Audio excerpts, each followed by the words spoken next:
I always liked like Popeye. I mean, everybody knows the cliches of Popeye, the da-da-da-da-da and the spinach and everything. I always liked his little quiet asides because he'd have that, but then you'd get the little quiet talk. Some mumbling. Oh, look at Pluto. Oh yeah, the big guy, pirate. yeah. You actually kind of look like Pluto, a little bit. A little bit, yeah. A little bit. I mean, you got the beard. You're big. But I'm not a cat. He was a cat, wasn't he? No, there were no talking animals in Popeye. Wasn't he a creature? No, he was a dude. I think He was another sailor. Okay, are you making me a bet right now that Pluto was a cat? No, I'm sure you're right. I know I'm right. But I swear, I'm thinking of another cartoon You're then. thinking Pluto. No, Pluto is a dog. Yeah. Oh, I'm thinking of he's a Disney character. He was good. He was the bad guy on the Goofy stuff. Yeah. Not to be confused with Pluto. Yeah. Because Goofy and Popeye, completely different characters. Popeye, Goofy. What the hell is Goofy? Stand by me. No, he's a dog, but he's a dog. Stand by me. How weird is it that Pluto is a dog who can be owned by another dog? Oh yeah. Because Pluto's just a dog or a mouse. mouse. But Goofy, talking dog with pants and clothes and the whole 9 yards, right? I smell reparations. Something.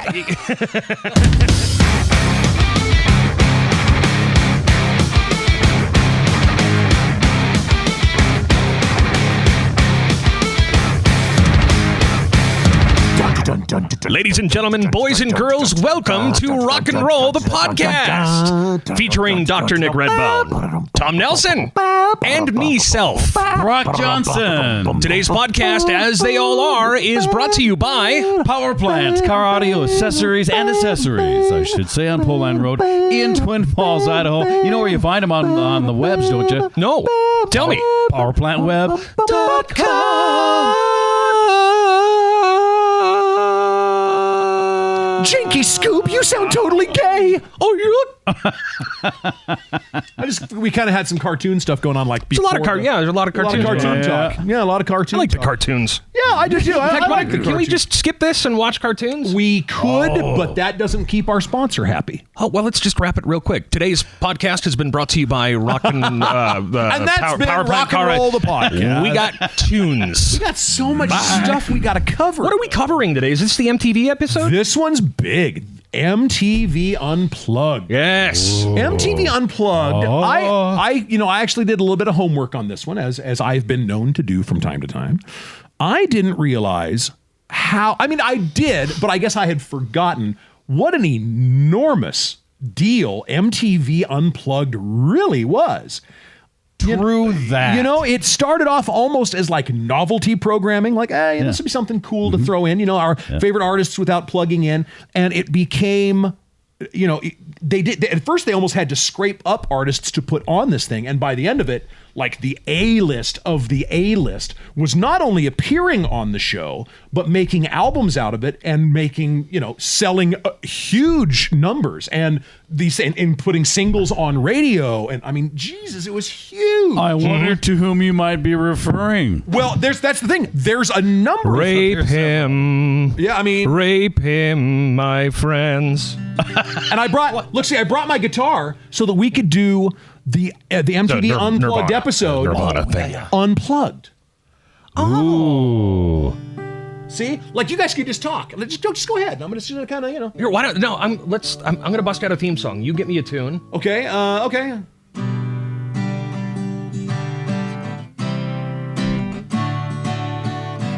This is Rock and Roll, the podcast, and welcome to the show. I was pretty picky with the chorus. Real picky. I don't think that's every pop punk song known to man. This is gonna be about MTV Unplugged. It's not really gonna be about that because we usually lose focus about 5 minutes in. Welcome to the podcast, brought to you by Power Plant. I hope you are wearing pants. That has got hit written all over it. Yeah. Yeah. Check your shoes. Somebody stepped in hit. That's a Josh Homme free. I can't take credit for that one. That's Josh Homme, but it's one. By the way, Josh Homme, kind of a bitch, but what a hell of a guitar player and singer, talented and producer. Yeah, crazy talented. I didn't know he was a producer too. Yeah, he can do kind of all of it. MTV Unplugged, from the research I did, started off in like 1989. The first episode that I remember, and I think it was the first one that aired. I mean, they shot like 13 episodes, in the pre-production.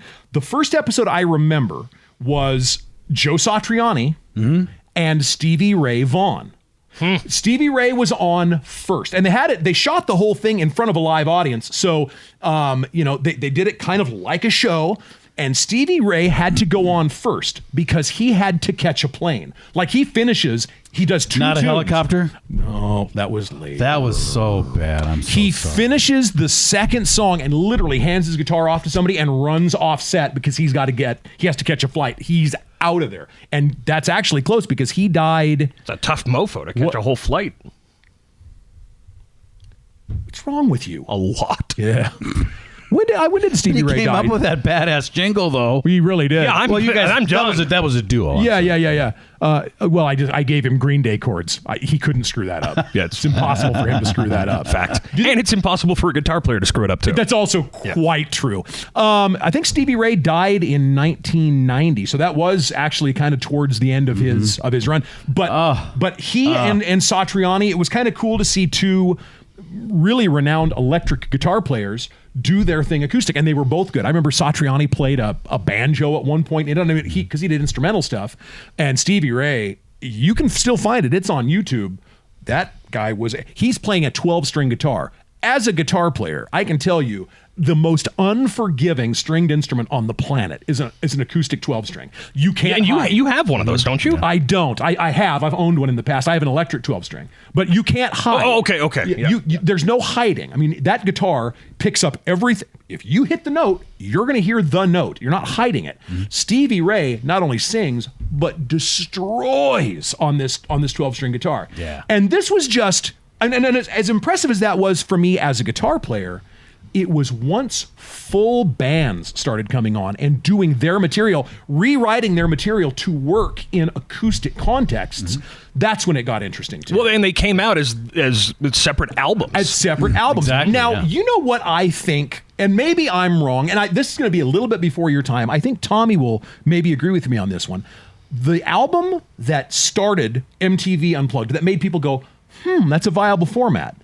Doesn't it have to be Tesla's 5-man acoustical jam? It was like 87 or 88 that thing came out. It had signs on it. It had, you know what I mean? It was the first time I'd seen a rock band go, not only just, rock bands had done acoustic sets before, but they released an entire acoustic album that had a Beatles cover on it. They did, I think they did some CCR. Yeah. So this wasn't an episode of MTV Unplugged. This was an acoustic Tesla album, which kind of springboarded into. Yeah, and their cover of Signs, I think, was top 5. It might have even been a number 1. I mean, it was I get requests for that. Yeah, huge tune. Was that the Ace of Base song? I saw the sign, and I didn't think Tesla covered that. This episode of Rock and Roll, the podcast, has been brought to you by Broc Johnson because he's 11. Hi, I'm 11. Signs everywhere. The signs. Yeah. 5-man electrical band. Yeah, originated that. So 5-man acoustical jam, which was kind of a play on that. But it seems like it was that happened, and then the MTV Unplugged thing exploded, and there have been 2 different versions of it. The original run went from, I want to say 89 until the mid 90s, late 90s, and then they pulled the plug on Unplugged. Now, was MTV Unplugged first, or was VH1 Storytellers first? That followed. Yeah, VH1 Storytellers was after. Yeah, MTV Unplugged was the thing, and how funny is it that it felt so revolutionary when it was so much back to basics? You know, I mean, we musicians, we've been sitting around in a room together with acoustic guitars and playing stuff forever. And before that, the country guys and the bluegrass guys, that's what they did. You know, but to see it was so fresh and it was so new. Very true, man. And especially coming out of the big makeup hair rock 80s, it just felt so organic and stripped real down. And man, you have to do an acoustic jam. You've got to be a musician. You can't, you can hide behind a lot of show when you're electrified and you've got the effects and but when it's just you and an acoustic guitar, you gotta, that's nut cutting time. You know what I mean? Now, if you just on a side, who would you say was your favorite of all of those performances? What would you pick as your favorite MTV Unplugged? Gosh, I don't know about favorite. I mean, the one I remember first of all was Clapton. That's the biggest one, I think. And I think, that became a number one live album of all time. Wow. In '92, and I don't know if it still holds that record or not. That's 19 years ago. Nobody buys records anymore. So it probably does. Yeah, 26 million copies sold. I just remember his performance, and I was like, wow. And Layla Unplugged. It's like Tears in Heaven sound different. Tears in Heaven, boom. And that was record of the year too. Yeah. He got album of the year and record of the year. I think with that. I mean, it was huge. Yeah. It was everywhere. But I remember seeing a Tony Bennett one that was solid. Yep. And I think I saw a little bit of the Mariah Carey one. Yeah, the Mariah and that kicked out I'll Be There, the Jackson 5 cover. That's right. Which was huge. Yeah. And then I think Rod Stewart's was big too. Oh, I forgot about him. And that one also came out as a full album. And he was with Ron Wood in that one, so it was kind of a reunion of their stuff. I think that there was a seldom heard of, little known band by the name of what was it? Ethel. Led That's right. Zeppelin.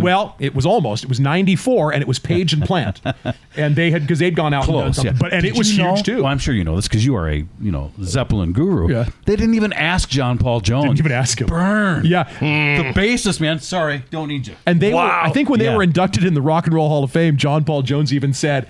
When he came up and had his moment of the speech, he came up and he said, it was just nice to know that they still remembered my phone number.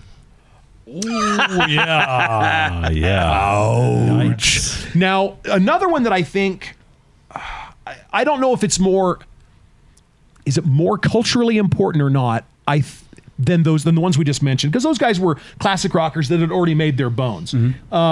The Nirvana Unplugged is so goddamn amazing. Yeah, and that's the one that I would pick. And I got to be fair, that a lot of MTV Unplugged was before I was paying any attention to MTV. But I cannot remember if and laugh at me if you'd like. I can't remember if it was Storytellers or Unplugged, but Alanis Morissette did one back when she was exploding onto the alternative scene. I bet she did an Unplugged, and it was fantastic. Yeah. Oh, I don't remember. She's crazy talented, and if that's true. The drummer would have been Taylor Hawkins from Foo Fighters. Yep. Yeah. But Foo Fighters is like a supergroup. Yeah, absolutely. I think the Nirvana one, because it was, that really is Kurt's swan song. I mean, if you have to nail down the end of his story, because he died 5 months after they filmed it. It wasn't even that. Yeah. It was less than wasn't it weeks? I thought it was weeks. It aired and he died. But it was filmed. I got you. Okay. Yeah, and they did a bunch of cover tunes. Like they did David Bowie. They did I think Stooges tune. Yep. It was really them kind of at their artistic peak too. They showed that they didn't have to bash away at 3 chords. Yeah. They could slow down. And it showed the depth of Cobain as a vocalist, but it also showed his depth as a writer and as a player and as a performer. And I think it almost made his loss feel even more tragic because that was the soundtrack to us mourning him. Yeah. Yeah. Oh yeah. It's such an important thing, but also, and like I said, I did homework on this. Hip hop found its way onto the stage of MTV Unplugged. Jay-Z with The Roots backing him up. Wow. Yeah. How cool Didn't know that was a thing. That's cool. LL Cool J. Yeah.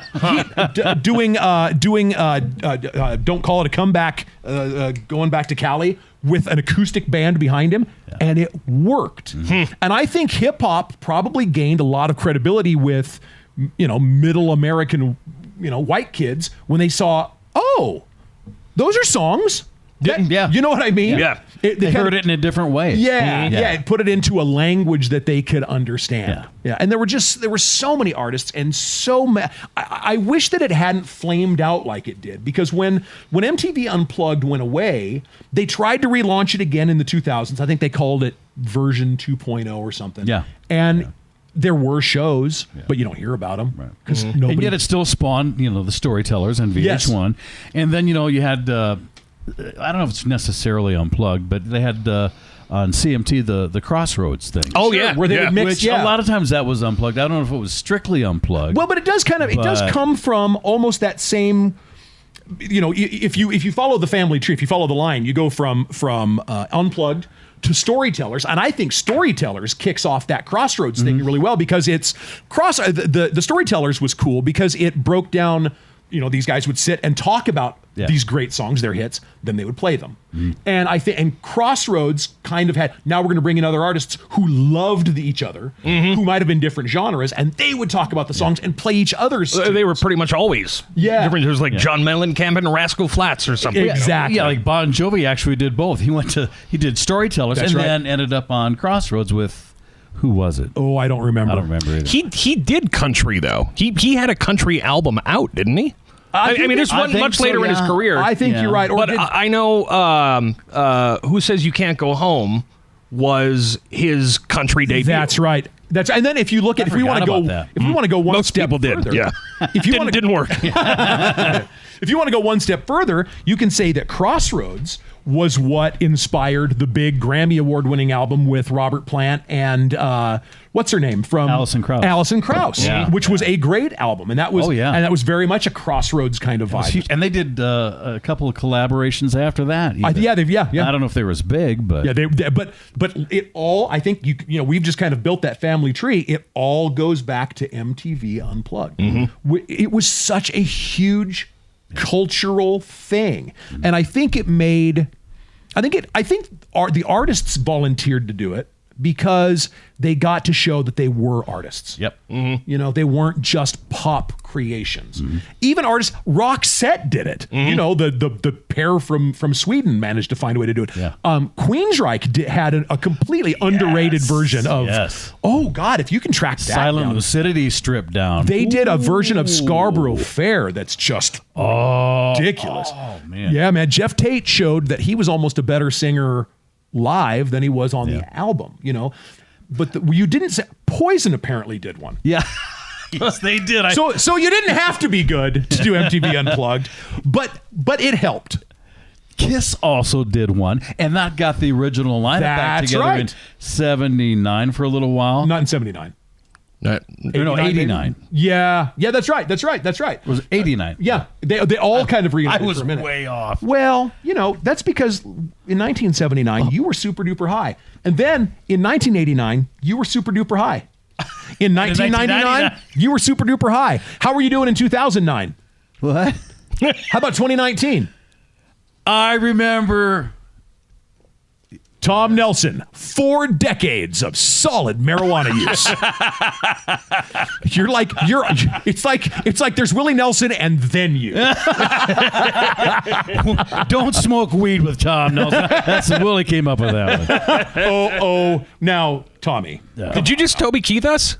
Who? I think that was you. That was a Toby Keith. Yeah. But I'm afraid. Did you just say that Willie wouldn't smoke with you? Because I would outsmoke. No, you wouldn't. I'm totally full of it.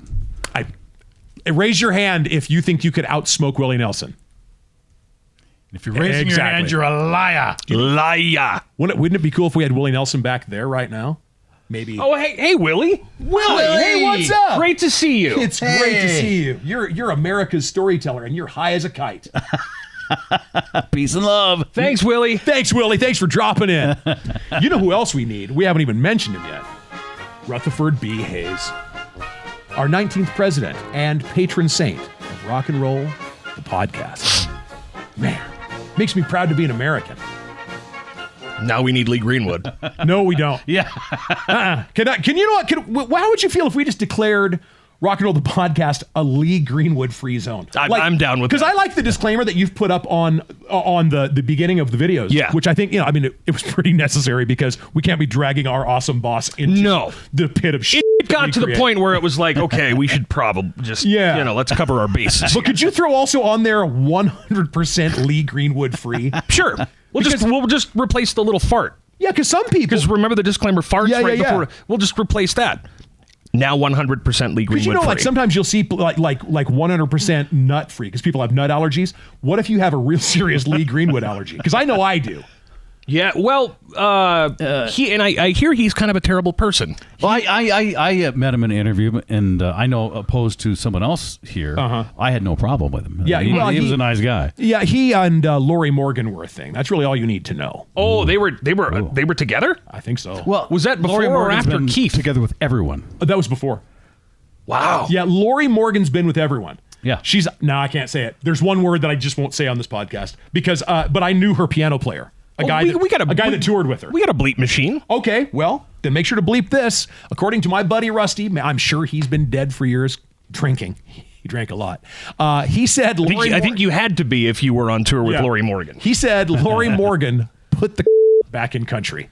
And after the bleep, we'll let you figure that out. You betcha. We'll let you do the math on that one. Woo! You might even want to cover my mouth on that one. Yeah. With a little picture of Lori Morgan. There you go. There, perfect. Yeah. Bravo. I love it when that happens. Make it happen. Bravo. And then people don't know that Lee Greenwood went on to sing the Western Way Services jingle. From the Kenyans to the Snake River and all across southern Idaho. Western Way Services. Guy sounds like he's hitting himself as he's singing his jingle. I love it. I wonder how I much want that gig. I wonder how much money they dropped on that cat. $1.380. Yeah, because it's terrible. A good jingle's about $2,000. Yeah. So how much did they spend on that? 4. Ooh, wow. So there's not going to say anything bad about a business. $4. Just No, that my coffee. honest to God, that is my favorite jingle on the radio. Yeah. Is it really? Ever. Okay, as long as we're talking about that, there's Always at your disposal. there's a medicine on the market right now called AbbVie, and it's for like real bad intestinal stuff. Like if you're passing like bloody poops and whatnot, this is supposed to help. And there's a jingle sometimes. I don't think you're allowed to say bloody poops on the podcast. Sometimes, well, I think that's right up there with. yeah. And there's Lori Morgan again. Lori Morgan has to appear. Oh yeah, she'll be there. Don't Okay. worry. She's the one that goes over our face. That's Because when fantastic. we say it's not of a big Right. But when we say then it's important that Lori Morgan covers the face as well. 3 Lori Morgans. I think that's going to be fantastic. Were you in on that too? No, I was already in shame over here. And then 2 Lori Morgans and a Tommy. Yeah. Now that's the worst one-arm bandit I've ever heard of. Come on, 3 Loris. Oh, I got a Tom! Son of a bitch! If you get 3 Lori Morgans, you also get syphilis. Oh. Dum dum da dum. That was Price is Right. Yes, huh? it was. Where was I going? I was saying a thing. Anyway, we're talking about jingles. Yeah. This commercial, sometimes they'll just have a guy talking through it, but every once in a while, there's a jingle. And there's somebody that has to sing the word diarrhea. Oh yeah, upset stomach. Diarrhea. That's Pepto-Bismol. That's not the Is it new. Pepto? Okay. Yeah, it's Pepto. Somebody went into a session house one day because they were a session singer and they had a whole list of work they had to do. And then they said, "Oh, hey, Billy, before you go, can I get you to sing the word diarrhea in a C sharp? Here, we'll give you the backing track." Okay, I got it. You ready? Okay, yeah, go ahead. Just whenever you're ready. Diarrhea. I always thought about. Sound good? We get it? I always thought about how many takes it must have taken for the guy who did the Budweiser jingles. Remember the Real Men of Genius? Oh, yeah. Oh, yeah. Those were so funny. Fantastic stuff. Fantastic. I wonder. That's a good question. I wonder how many takes it took to get diarrhea. I mean, to sing the word, not to get diarrhea. I need a little more emotion from you on the diarrhea. Could you give us a little more diarrhea here in the booth? Hey, Billy, from you, I need more diarrhea from you, pal. Really belt it. Okay. Diarrhea. You nailed it. That was the shit. I could do a whole podcast of singing the word diarrhea. As different singers, like different stars. That would be. No one wants that. No. So someone should stop me now because I'm already thinking about how to do it as Bruce Dickinson from Iron Maiden and Rob Halford from Judas Priest. Somebody stop. Or Elvis Aaron Presley, the king of rock and roll. I can do them all. Don't let me. Give us your Presley diarrhea. Oh, diarrhea. Oh. A little less talk, more diarrhea. Viva diarrhea. That was good. Diarrhea's left the building. Dun, dun, dun, dun, dun. You know, wait. Sorry. Oh, here it comes. And it's time once again for the Lutheran Minute, brought to you by your local Lutheran Fellowship. I myself am not a Lutheran, but I am joined by two, Acolyte Tom Nelson, Acolyte Broc Johnson. I got none today. You're going to have to pick this one up. Oh, it's on us because we're Lutherans? Yeah. That is right. We're Catholic light. And that was your Lutheran Minute. Tune in next week for the podcast inside the podcast, the Lutheran Minute. That was nice. Yeah, thanks. That was great. We went from. Yeah. You know what? Are the Lutherans going to be offended that I went? You guys know. Will they be offended that we went straight from diarrhea to the Lutherans? Nah. No. Because I don't want the Lutherans to think that diarrhea made me think of the Lutherans. You guys made me think of the Lutherans. Yeah. Well, But strange enough, you guys also make me think of diarrhea. there was a transition in your head, I'm sure. It went from diarrhea to German potluck to Lutherans. yeah. That's what And happened. that's a natural tie-in. Yeah, the pigs in the blanket. Yeah. Man, you would for weeks, but worth It was worth every every bite. painful asshole. Lots of kraut, lots of sauerkraut. In the pigs in the blanket? No, just in a Lutheran Oh, sit-down yeah. in general. Yeah. Okay. Well, But it's and- not really kraut without the, was it fennel seed in there? Oh, There's really? No sesame seed. Sesame? Is there? Have you done that? I don't think so. I mean, I probably have, but I never paid attention. It takes the old cabbage up a notch. You know what I mean? Kicking the old cabbage up a notch. That's Tommy Nelson. High for 40 years. THC Tommy. Proud tradition of marijuana use and abuse. 40 years with Tom Nelson. I wonder how many of those years you actually remember. Huh? We've done some terrible work here today. I like it. I do too. I think Where are we? I think we stayed on task longer Way on this longer. podcast than we ever have. And we still found room to sing the word diarrhea over and over again. We came up with a jingle. Right. yeah, And it was unplugged. said a few times. Woo! Busted out the Western Way Services jingle. Oh man! There are no other bases to cover on this one. Are we done? I think so. We're about 30 minutes. We're about. Then I think that means I think maybe not quite. I can't remember where it was at when we started, but we got to be close. I would think so. Yeah, it felt like a good 30. Job. And on that note, then I'll just say this. I'll say this. Oh, here we go. Diarrhea. Do the Elvis again. Little less talk, more diarrhea. Diarrhea. I don't know if it's possible because I'm not great at animation, but if I could get Elvis shitting his way across the screen. Or what if you just drop a picture of fat Elvis's face right over the top of mine as I'm singing it? Well, we could do that, but I'd rather him shit across. Okay. And we could just, as a memory, we could put him on a toilet. But can it be What about fat? his head popping out of a toilet? But it just has to Yeah. regard. I don't care what you do with it, as long as it's fat Kung Fu Elvis. Like, you know what I mean? Fat right towards the end of his life. Yeah. 76, 77 Elvis. Oh, yeah. The end Elvis. The end Elvis. Maximum the Elvis. final chapter, the grand finale. That's the biggest rock star that the young format of rock and roll had ever known, and the best we could give him was shitting himself to death on a toilet in Vegas. Oh, wait, was he in Memphis when he died? I think he was at home. Was he at home? Yeah. Okay, but he'd been doing the residencies in Vegas. Oh, yeah. So, yeah, Well, that's he what was doing the residencies in the bathroom in Vegas.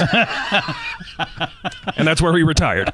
So I was singing the word diarrhea as Elvis, and he died trying to have diarrhea on the toilet. And that's been Rock and Roll, the podcast. We've done fine work here today. We want to apologize to our sponsors. Our sponsor, Power Plant. Love them, powerplantweb.com. And please share this podcast with somebody you love, somebody you hate, a loved one, or an enemy, because we want to share this with the world, because someday we'd like to monetize it, because our bosses aren't paying us any extra to do it. Till the next time, my name's Dr. Nick. That's Broc Johnson. That's Tommy Nelson. Peace, love, and rock and roll. We're out of here. Please tip your waitress.